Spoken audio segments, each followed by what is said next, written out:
All right, on to the fourth video,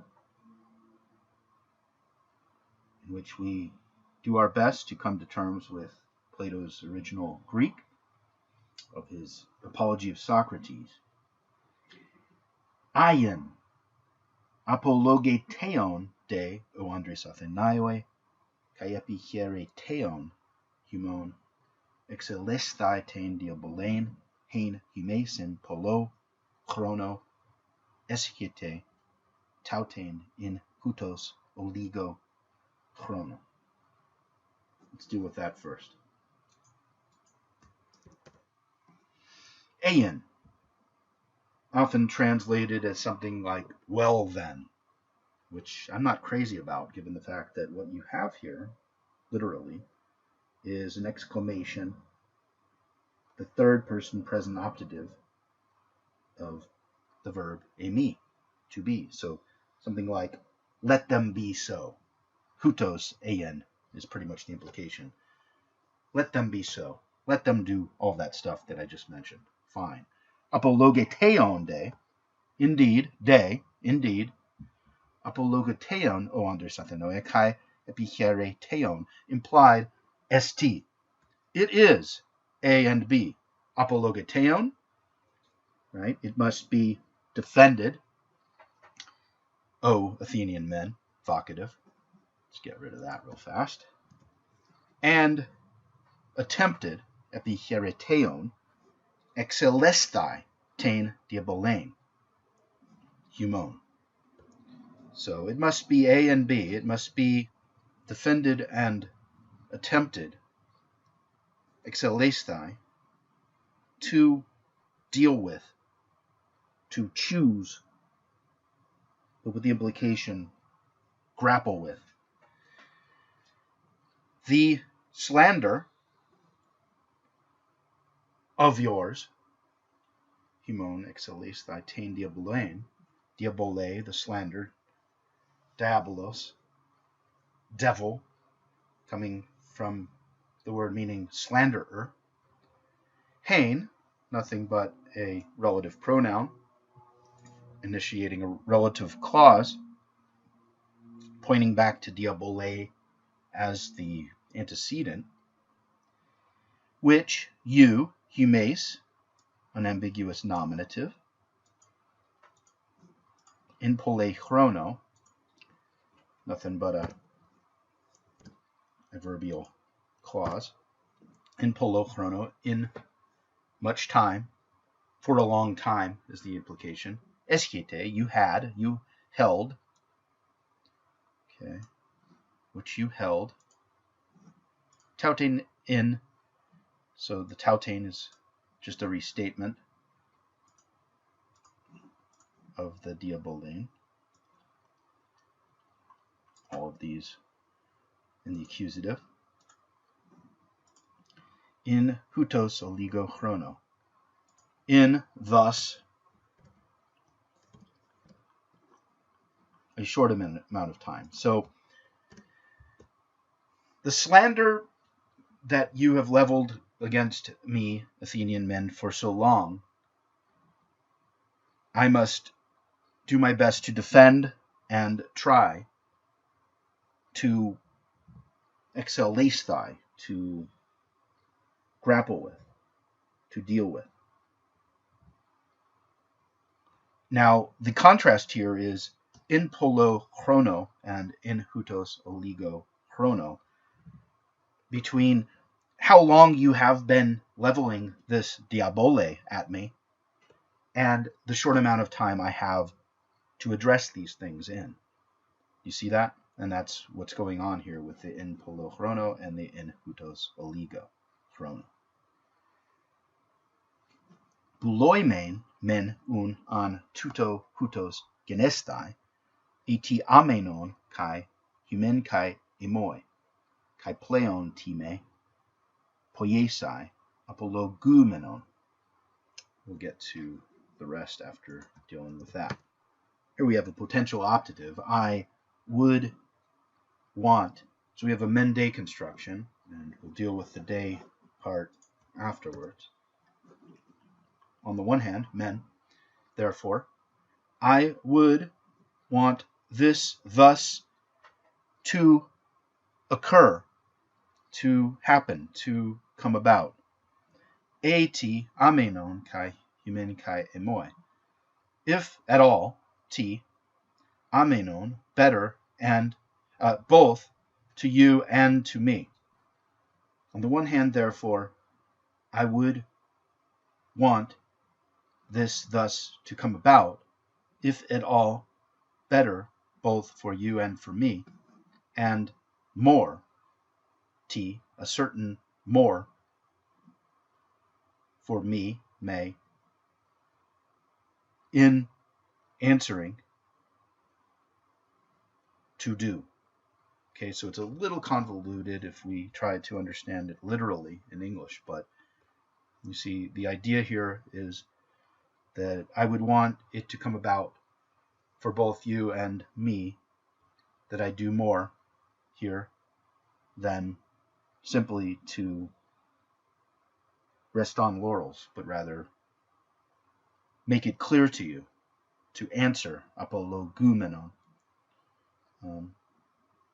and yet at the same time to do more than simply answer. Oimai de auto kalepon enai, kai u panu me lamphane hoyonestin. Right, so we have the day, part of the mende construction here. On the other hand, I believe this to be difficult, and it does not escape my notice that it is such, that it is what? Kalepon, difficult. Homos, tuto, manito, okay, etc.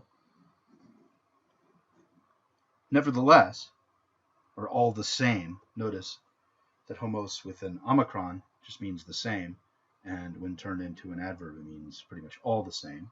Tuto men ito, hope to theo philon.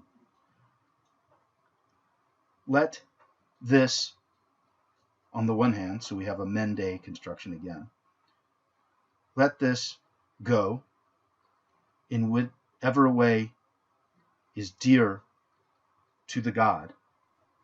On the other hand, persuaded and defended in this manner. And now he's going to move on to persuading and answering. Analabomen, let us take up, therefore, from the beginning. Tis, what, interrogative pronoun in the nominative, he categoria istin, ex haes, what the charge, what the accusation is, from which, out of which, he me diabole, my slander, gegonen, came about, from gignomai, by which indeed kai pistuon meletos, or believing which, remembering that pistuo takes the dative rather than the accusative as its object, so which indeed also believing, meletos, me, accused, charged, indicted, this indictment, or leveled the following indictment. Eien, here we go again, let them be so. Tide legontes diebalon hoi diabolontes. Tide. So we have a question here, saying what indeed the slanderers slandered. You see that? So what were the slanderers saying when they slandered me? Hosper un categoron tein antomosion de anagnonai auton. Then we move on to the direct quote. So let's deal with this first. Therefore, just as of accusers, it is necessary to read the affidavit of these men. Socrates, adike kai periergazetai zeton ta te hypo ges kai urania kai ton heto logon kreto poion kai alus tauta didaskon. All right, so now we're getting to the accusation of Socrates by the slanderers, in the words of Plato, of Socrates. This may be the easiest thing we've read in quite a while. Socrates adike, Socrates breaks the law, and periergazetai is a busybody, if you will. Zeton, seeking out, ta te hypoges, those things below the earth, kai urania, and above the earth, so under the earth and in the sky, uranos, the sky, kai ton heto logon kreto poion, and making the lesser word better and teaching others the same things. Toiaute tis istin. We know that we're not talking about Socrates here because of the feminine nature of pronominal adjectives. So such a thing it is. So what is the it? The antomosia, the affidavit. So it is of that sort. Tisistin toiaute. It is of that sort.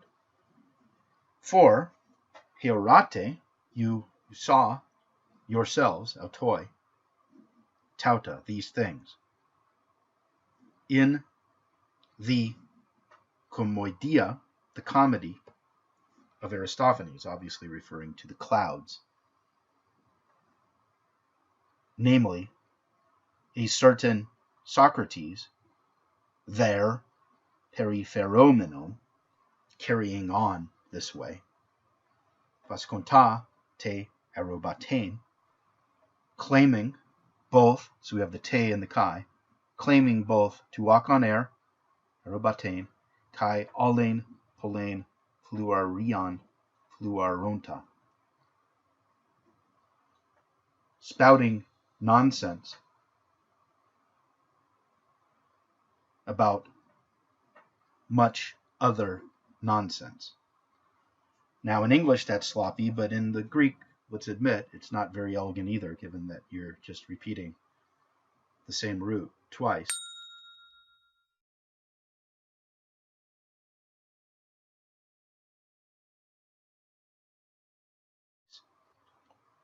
Of which I, neither much nor a little,